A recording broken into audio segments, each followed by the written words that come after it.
Existem muitas formas diferentes de nós percebermos a linguagem de Deus ou não percebermos essa linguagem. Para alguns, talvez durante esse culto aqui, aquilo que nós experimentamos, para alguns falou profundamente e ficou a impressão: Deus está falando comigo. É exatamente para mim. Alguém falou para Adri quem eu sou.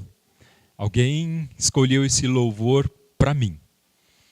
Outras vezes, exatamente aquilo que falou tão profundo, para o outro talvez foi um constrangimento, gerou um constrangimento. Esses são os jeitos difíceis, algumas vezes, de Deus chegar até nós, porque nós carregamos marcas tão diferentes do jeito como nós entendemos Deus, ou o que nós entendemos e pensamos a respeito dele. Num país como o nosso, como o Brasil, de alguma forma são tantos os jeitos de falar a respeito de Deus, são tantas as formas possíveis que, quem sabe, nós carregamos conosco um jeito de pensar a respeito desse Deus que está bem distante do jeito que o outro entende a linguagem desse Deus. E algo que lhe fala profundamente para outros é constrangedor. Segundo os últimos censos aí do Brasil, apenas 8% das pessoas do Brasil não têm uma relação direta com uma religião.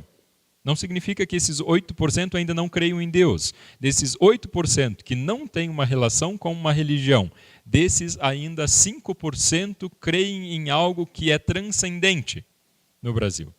Então, no meio desse jeito de pensar sobre Deus, existem tantas formas diferentes de, quem sabe, entender o que Ele é. Mas como é esse Deus no qual a maioria da população do Brasil crê? Como é esse Deus que nós, de alguma forma, o imaginamos? Quem sabe, algo tão distante. Como é esse Deus? Como falar e como perceber esse Deus? E daí algumas vezes surgem dúvidas no nosso coração. Como é esse Deus? Como ele funciona? O que há e que sentido faz vivenciar aquilo que nós vivenciamos? Cantar. Esses dias, conversando com uma pessoa, ela disse: pastor, eu até gosto das suas palestras, mas aquelas músicas é um jeito diferente.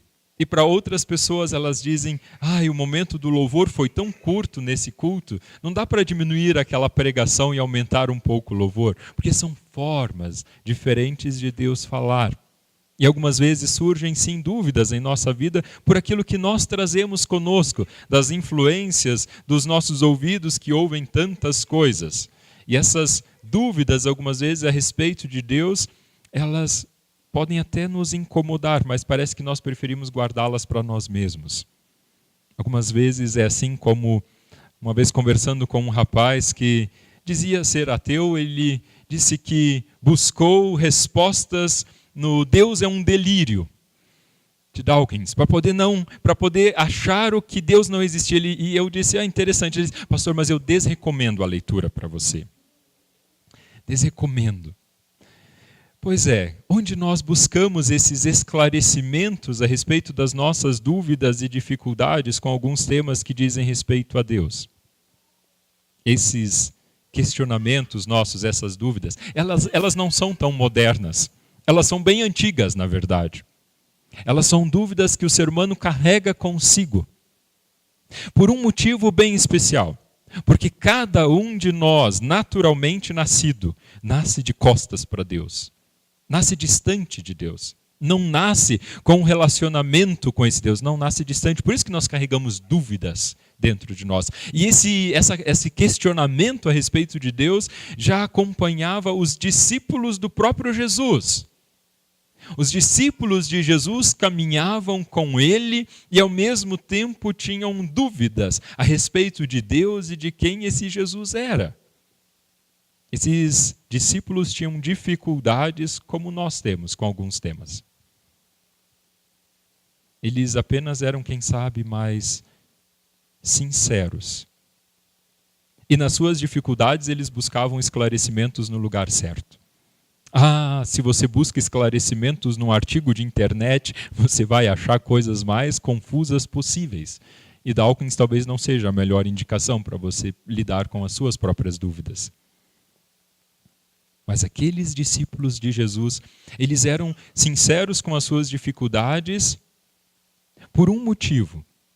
Porque eles sabiam que seriam tratados com respeito e com compreensão quando abrissem o seu coração para aquele com o qual eles caminhavam já há um certo tempo. Eles sabiam que seriam tratados com respeito e seriam tratados com compreensão, porque aquele com o qual eles caminhavam, aquele Jesus conhecia o coração do ser humano e sabia que eles traziam essas dificuldades.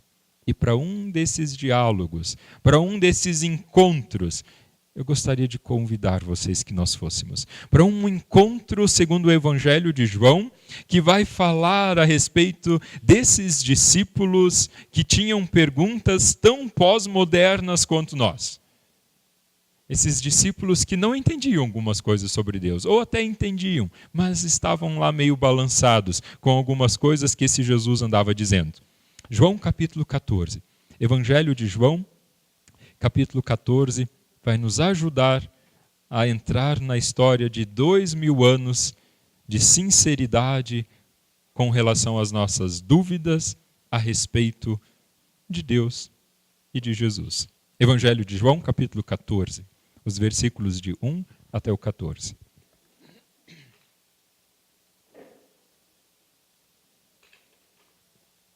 Evangelho de João, capítulo 14, os versículos 1 a 14. Eu convido para a gente ficar de pé. Eu já estou de pé, então convido vocês a ficarem de pé, para que nós possamos ler esse texto de pé. João 14. Não se perturbe o coração de vocês. Creiam em Deus, creiam também em mim. Na casa do meu pai há muitos aposentos. Se não fosse assim, eu lhes teria dito: vou preparar-lhes lugar. E se eu for e lhes preparar lugar, voltarei e os levarei para mim, para que vocês estejam onde eu estiver. Vocês conhecem o caminho para onde eu vou. Disse-lhe Tomé: Senhor, não sabemos para onde vais. Como então podemos saber o caminho? Respondeu Jesus: Eu sou o caminho, a verdade e a vida. Ninguém vem ao Pai a não ser por mim. Se vocês realmente me conhecessem, conheceriam também o meu Pai. Já agora vocês o conhecem e o têm visto. Disse Filipe: Senhor, mostra-nos o Pai, e isso nos basta. Jesus respondeu: Você não me conhece, Filipe, mesmo depois de eu ter estado com vocês durante tanto tempo? Quem me vê, vê o Pai. Como você pode dizer, mostra-nos o Pai? Você não crê que eu estou no Pai e que o Pai está em mim? As palavras que eu lhes digo não são apenas minhas, ao contrário, o Pai que vive em mim está realizando a sua obra. Creiam em mim quando digo que estou no Pai e que o Pai está em mim, ou pelo menos creiam por causa das mesmas obras. Digo-lhes a verdade, aquele que crê em mim fará também as obras que tenho realizado, fará coisas ainda maiores do que estas, porque eu estou indo para o Pai, e eu farei o que vocês pedirem em meu nome, para que o Pai seja glorificado no Filho. O que vocês pedirem em meu nome, eu farei. Até aqui. A igreja pode sentar. Só de trás para frente, quem sabe, dizendo por que nós oramos sempre e encerramos as nossas orações por via de regra no nome de Jesus. Já está lá no versículo 14, para quem tem... Por que esse pessoal sempre termina dizendo em nome de Jesus? João 14, 14. O que vocês pedirem em meu nome, eu farei. Essa é a promessa de Jesus e desde então a gente no final ora em nome de Jesus. No poder, na autoridade, naquilo que Jesus nos concede diante de Deus. Agora vamos lá para o início do texto. Jesus começa de uma forma especial dizendo para os seus discípulos aquilo que cada um de nós sempre anseia e precisa ouvir. Não se perturbe o coração de vocês. Não tenham medo. Não se preocupem. Não andem ansiosos. Não andem temerosos. Não andem preocupados. Que palavra que nós precisamos de fato sempre de novo ouvir. Porque a nossa vida é cheia de temores. É cheia de ansiedades. Nós sempre temos alguma coisa com a qual nós nos preocupamos ou nos metemos em alguma coisa que nos tira a tranquilidade. Nós conseguimos, nós, ao nosso redor, há muita coisa que nos foge ao controle, que nos foge à capacidade de conseguir direcionar. São muitas as variantes da vida. E daí, quando Jesus começa com essa palavra, não se perturbe, não fique confuso o coração de vocês, não fiquem ansiosos, não se turbe, não se encha o coração de dúvidas, não faça com que tenha uma capa em cima desse coração de vocês, mas não deixem isso acontecer. Não se perturbe, que não seja assim. E diante dessa afirmação desse Jesus, é como se surgisse um novo vigor, um novo ânimo. De fato, é assim. Não há necessidade para temer. Pense positivo, dá 3 pulinhos que agora vai dar certo. Não é bem assim. E Jesus mostra que não é bem assim logo em seguida. E ele vai então, logo numa outra fase, começar a confundir a coisa. Porque esse Deus que a gente de alguma forma imagina e acha que ele existe, ele é aquele Deus que a gente busca nos aperreios da vida. Nos perrengues da vida, nas dificuldades. É mais ou menos aquele consolo que a gente precisa e a gente busca. Esse Deus que a gente de alguma forma já ouviu falar, sim, esse Deus, isso me dá segurança. Mas agora Jesus dá um passo adiante e na verdade começa a complicar as coisas para aqueles discípulos sinceros e confusos. Ele diz, creiam em Deus, creiam também em mim. E daí começa a ficar confuso. Porque crer de alguma forma em algo transcendente e distante, para aqueles discípulos era comum, era natural, afinal de contas eles criam nesse Deus transcendente, que não se podia fazer uma imagem dele para que não fosse adorado. Eles tinham isso no seu horizonte, mas de repente aquele Jesus, aquele cara que fedia depois de não tomar um banho, com aqueles pés empoeirados, quem sabe depois de dar uma topada com um dedo escalpelado, aquele Jesus é o alvo da fé, assim como aquele Deus transcendente que os judeus cultuavam. Como assim? O mesmo alvo da fé, o mesmo motivo da fé, o mesmo direcionamento. E daí Jesus começa a complicar as coisas. Mesmo falando de aconchego, como nós lutamos para ter um lar agradável, um aconchego, um lar seguro, um lugar, um ambiente que Jesus vai dizer, na casa do meu pai há muitas moradas, há muitos aposentos, vocês têm espaço, é a parábola para dizer que nós temos espaço, e nós queremos isso, afinal de contas a gente cuida tão bem da casinha que a gente tem, cuida. E algumas vezes, claro, a gente não só cuida, a gente imagina que ela poderia ser um pouco maior sempre. Mas a gente quer aquele espaço, cuidado.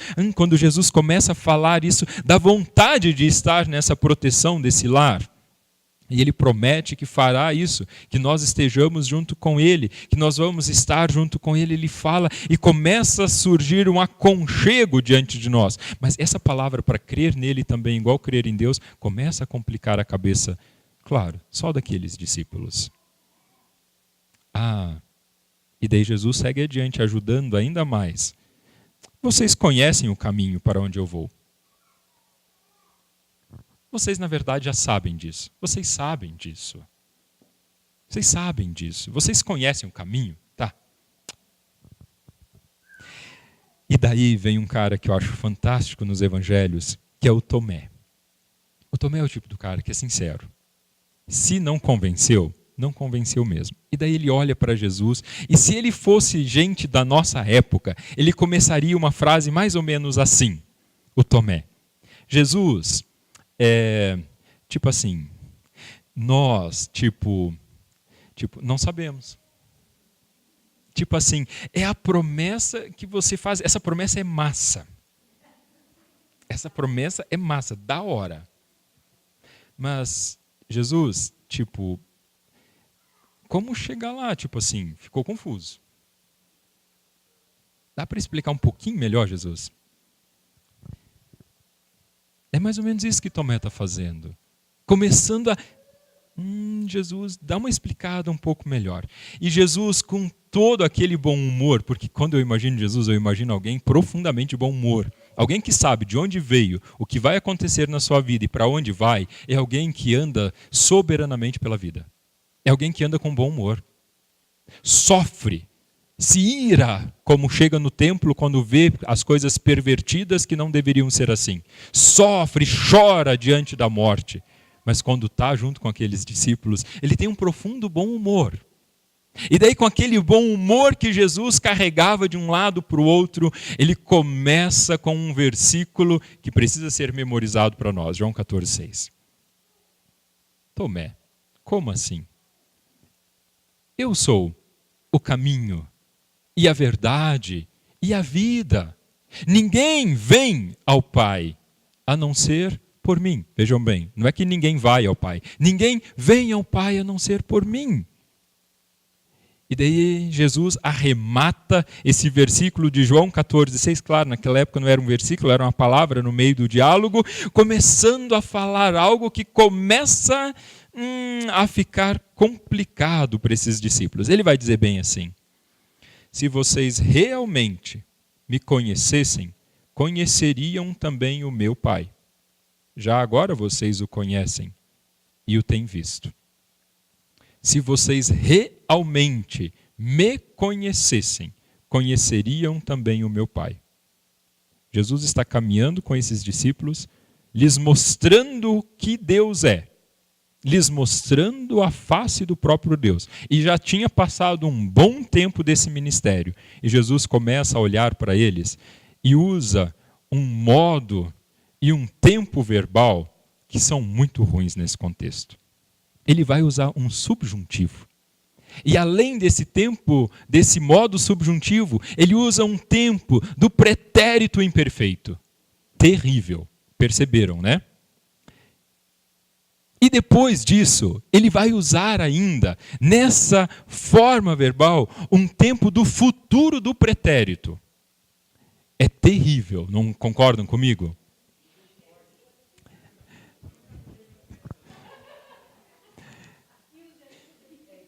É isso aí, Ilse. Análise sintática, né? É essa. Talvez vocês não entendam o que são esse modo subjuntivo. Já vi isso na escola um tempão atrás. Esse pretérito do imperfeito, um futuro do pretérito ainda. Meu chapéu. É muito tempo atrás, mas aquilo que passava na cabeça de Tomé enquanto Jesus falava é mais ou menos o que vocês, enquanto eu estava falando sobre esses tempos verbais, para a maioria de vocês não estou entendendo nada. Onde ele quer chegar com isso? Mas esse tempo que Jesus está usando, esse jeito de falar aqui, se vocês realmente me conhecessem, conheceriam também o meu Pai, é algo muito ruim. Porque subjuntivo é algo irreal, algo que deveria ser e que não é. Sabe as frases do tipo assim, agora foi a minha vez, tipo assim, não cabia outra no contexto. Frases do tipo, se eu soubesse disso antes. Se alguém tivesse me dito isso antes. Se eu tivesse feito isso diferente. Pessoal, é essa realidade que Jesus está falando.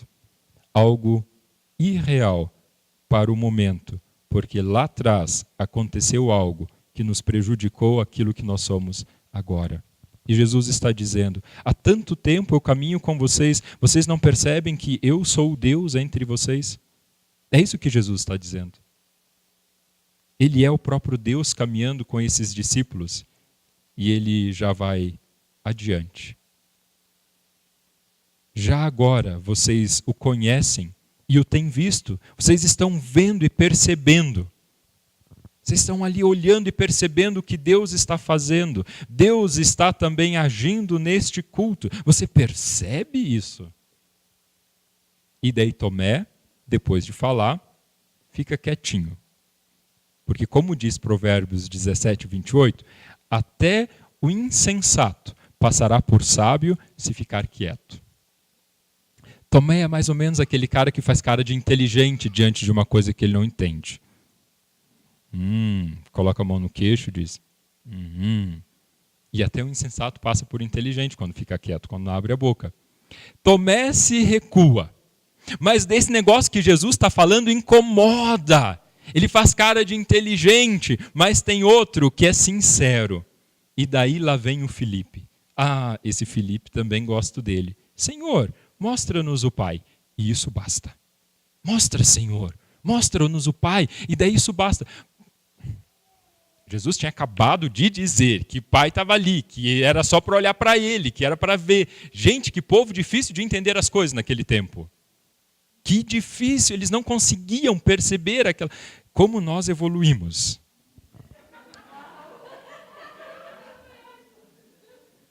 Então, aquele Filipe olha para aquela situação e percebe, não dá para fazer cara de inteligente nessa história, nem cara de paisagem, não dá para a cena, né? Tipo assim, Pinguim de Madagascar. Não dá para fazer isso. O assunto é sério demais. Ali Jesus está envolvido com um tema que diz respeito à nossa existência.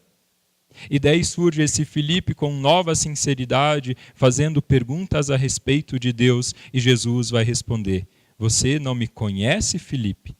Ele pede para falar a respeito de Deus. Mostra esse Deus, é mais ou menos, dá-me, Senhor, uma prova da tua existência, que daí crerei em ti.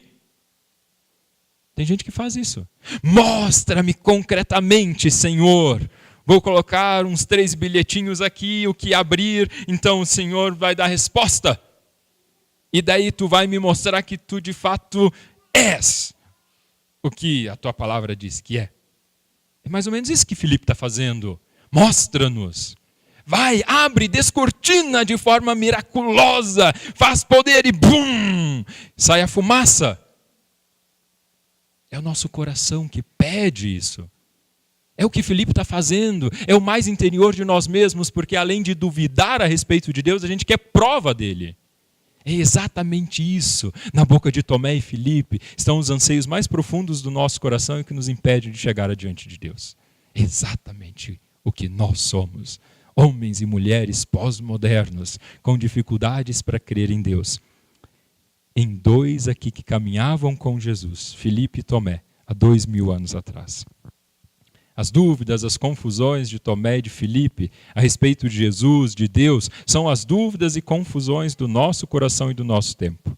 E daí Jesus começa a mostrar que sim, nós ficamos confusos por um motivo principal. Ele não é apenas um mestre. Ele não é apenas um exemplo. Ele não é apenas um modelo. Essa é a dificuldade, essa é a diferença. Ele não é apenas um modelo a ser seguido. Ele é isso também, mas não só.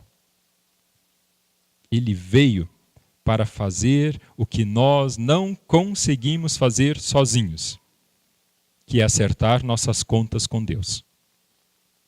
Que é colocar ordem na nossa forma de nos relacionar com Deus. Ele veio fazer isso. Sendo quem Ele é, Ele veio nos colocar num relacionamento com Deus, porque nós, por nós mesmos, não nascemos dentro desse relacionamento. E daí Ele vem para nos colocar diante de Deus. Ele veio para ser a resposta, não para nos dar resposta. E isso é muito diferente.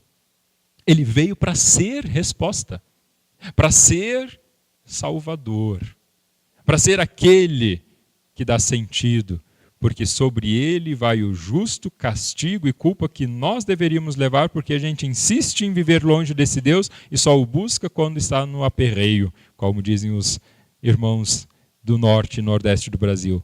Está aperreado, daí busca. Está confuso, daí busca. E daí agora, Jesus vai mostrar, através desse diálogo, que Ele é mais. Ele não é apenas um modelo. Ele é Deus entre nós e que veio fazer o que nós não conseguimos fazer, que é acertar as contas com Deus. Por que isso é assim? Isso é assim porque nós sabemos que nós temos dificuldades com Deus. Há 3 formas de saber isso. A primeira, se o teu relacionamento é firme, constante independente das situações da sua vida. Se nada do que te afeta o teu relacionamento e a tua profunda confiança e experiência com Deus, então eu estarei errado no que eu vou dizer. Se os teus relacionamentos com as outras pessoas são intactos e se você não ofende, não agride no convívio diário, se você sabe respeitar os outros, se no convívio com o teu cônjuge não há nada que atrapalhe, não há um ruído sequer, então eu estou errado no que eu vou falar para você. Se você trata a natureza de tal forma a respeitar essa boa criação de Deus e essa natureza, e se ela não é agressiva a você, então eu estou errado quanto ao que eu vou falar para você. Mas, se você tem dificuldades no relacionamento com Deus, se você tem dificuldades no relacionamento com as outras pessoas, e se na natureza você percebe que há alguma coisa fora do controle em caos, então mostra claramente o que a Bíblia chama de separação entre Deus e o ser humano, o que se chama de pecado. Erramos o alvo. E por errarmos o alvo, Deus quer, Ele mesmo, reparar o erro. Ele quer fazer isso de novo. E começa chamando um homem, Abraão. Faz uma promessa para ele e diz, através de você eu vou fazer uma grande descendência que vai abençoar o mundo inteiro. Gênesis 12. E todas as pessoas que são descendentes de Abraão são aquelas pessoas que Deus chamou para caminhar pessoalmente com ele. Deus as escolheu. E esse é o povo de Israel, os judeus.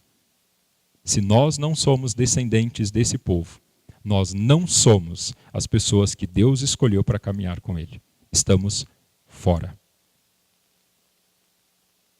O ser humano voltou as costas para Deus e desde então há uma cisão e uma separação entre Deus e o ser humano. E Deus tomou a decisão de chamar alguém para começar com ele a resgatar todas as coisas. Se você é descendente de judeus e segue ou seguiu, os seus antepassados seguiam nessa vivência com esse Deus, você é o povo escolhido. Caso contrário, está fora. Sabiam disso? Segundo Gênesis 12, é exatamente isso que está acontecendo. Deus escolheu. Ah, mas eu também creio em Deus. E Deus olha e diz, tá? A minha graça está sobre toda a humanidade, toda a minha criação ainda. Mas salvação para você não há. Cruel? Por que cruel? Cruel é o que nós fazemos com Deus, que mesmo sabendo disso, não levamos a sério o que Ele quer para nós. E daí sim, quem sabe, talvez agora começa a ficar um pouquinho claro para você. Porque a resposta para isso se chama Jesus. Porque somente a partir dele é que gente como nós tem acesso a esse Deus Criador de todas as coisas. Porque senão, nós não fazemos parte do povo da aliança. Aquele povo com o qual Deus mantém um relacionamento íntimo e profundo. Entendeu por que a gente canta tanto falando sobre Jesus? Por que a gente fala tanto de Jesus no culto? Porque é a palavra que mais aparece nos nossos lábios e nas nossas músicas. É porque não há como exaltá-lo tanto quanto ele merece. Porque se não fosse assim, Deus não ouviria a nossa voz. É por causa dele. É por causa desse Jesus que Deus nos ouve a voz. Quando nós oramos em nome dele, o que vocês pedirem em meu nome eu farei. É o próprio Deus nos dizendo. E ele veio para ser resposta daquilo que nós precisamos. Ele veio para ser salvação. Por isso, quando a gente lê o Antigo Testamento, só podemos ler o Antigo Testamento como algo para nós por causa de Jesus. Isso é especial. Tem gente que não consegue perceber isso que eu quero que esteja no teu coração. Que é esse Deus que vem ao nosso encontro através de Jesus, que nos dá acesso a um relacionamento com Ele. E daí quando a gente começa a ler o Antigo Testamento, é para nós que está falando essa história. Senão nós estamos fora. Sem Jesus nós estamos fora. E daí, como eu disse no último culto, na última pregação, no Salmo 46, que Deus é o nosso refúgio, fortaleza, consolo, bem presente na tribulação, é torre forte, amparo e segurança. Ele só é para nós por causa de Jesus. Senão, o Salmo 46 só vale para o povo de Israel, só vale para os judeus. Quando alguém me perguntou isso durante essa semana, eu estudando a Bíblia com alguém, num PG, e a pessoa olhou num pequeno grupo, a pessoa olhou para mim e disse: pastor, mas o Salmo 46 não é Antigo Testamento? Eu disse: é. Mas Antigo Testamento não é bem antes de Jesus? Eu disse: é. Mas e como você olha para esse Salmo 46 e diz que Deus é segurança, proteção, amparo por causa de Jesus para nós? E daí, para mim, foi aquela iluminação. De fato, aquela pergunta era central. Eu não tinha respondido aquilo ainda, isso eu nunca tinha falado. Gente, eu nunca falei sobre isso de forma tão concreta assim na igreja aqui. 3 anos. Dizendo de forma concreta, nós só podemos ler o Antigo Testamento, só podemos ter esse Antigo Testamento como algo para nós, porque aquele Jesus nos conquistou acesso para ler esses textos, assim como o Salmo 46, para mim. Para que eu tenha proteção, amparo, segurança, consolo, torre forte. Isso está claro para mim. Mas isso precisa ser dito, porque o óbvio não é evidente. É por causa disso. E quanto mais daí nós olharmos para esse Jesus, tanto mais nós vamos entender as promessas de Deus para nós. E quem nós somos diante desse Deus. Ah, sim. E é exatamente por isso que a aceitação ou rejeição de Jesus determina nosso destino eterno, nossa glória ou nossa ruína, o céu ou o inferno como herança, sem outra opção. Nosso destino eterno está nas mãos desse Jesus. E para nós agora vale todo aquele bom humor que ele tem para dizer: ah, Felipe, ah, Tomé, ah, Renato, eu sou o caminho, a verdade e a vida. Ninguém vem ao Pai a não ser por mim. Ou seja, é através de mim, caminho. É através de mim que você vai entender realmente o que é Deus, porque senão isso é apenas uma ideia abstrata na sua cabeça. Ah, Renato, eu sou a verdade. Não é o que você acha sobre a vida. A verdade é múltipla. Não. E daí então fica claro para mim: Renato, você não tem a verdade. Você caminha com alguém que disse que era a verdade. Você não tem direito nenhum de impor sobre ninguém aquilo que você acha. O que você tem que fazer é entender que você caminha com alguém que disse que era verdade. Quando alguém duvidar dela, diz para essa pessoa: vem conhecer a minha verdade e entrega para mim. Isso muda bastante coisa no jeito de a gente se relacionar com as pessoas. E depois, então, esse Jesus diz: Renato, eu sou a vida. E você ainda não sabe o que é realmente vida sem estar comigo. Da resposta a respeito desse Jesus dependem todas essas coisas, começando agora e seguindo até a eternidade. E para mim é libertador. Porque o resto da minha vida, o que eu vivo, o que eu faço, é simplesmente para honrar e glorificar aquilo que Deus já fez em meu favor. Sabe qual a consequência concreta disso? Eu valho mais do que o meu contra-cheque. Eu tenho um valor maior do que o meu salário. Não é a minha conta bancária que determina o valor que eu tenho. Não é o meu status social que determina quem eu sou. Não é a minha formação e os meus títulos acadêmicos que determinam quem eu sou. Não é a humilhação dos arrogantes que determinam quem eu sou. Não é a crítica dos soberbos que me destroem. Não são as minhas conquistas que vão me encher de vaidade, nem as minhas derrotas de desespero. Isso faz uma diferença bem grande. Quem eu sou é determinado por aquilo que eu não tenho como perder, porque não foi conquistado por mim, foi conquistado por outro em meu favor.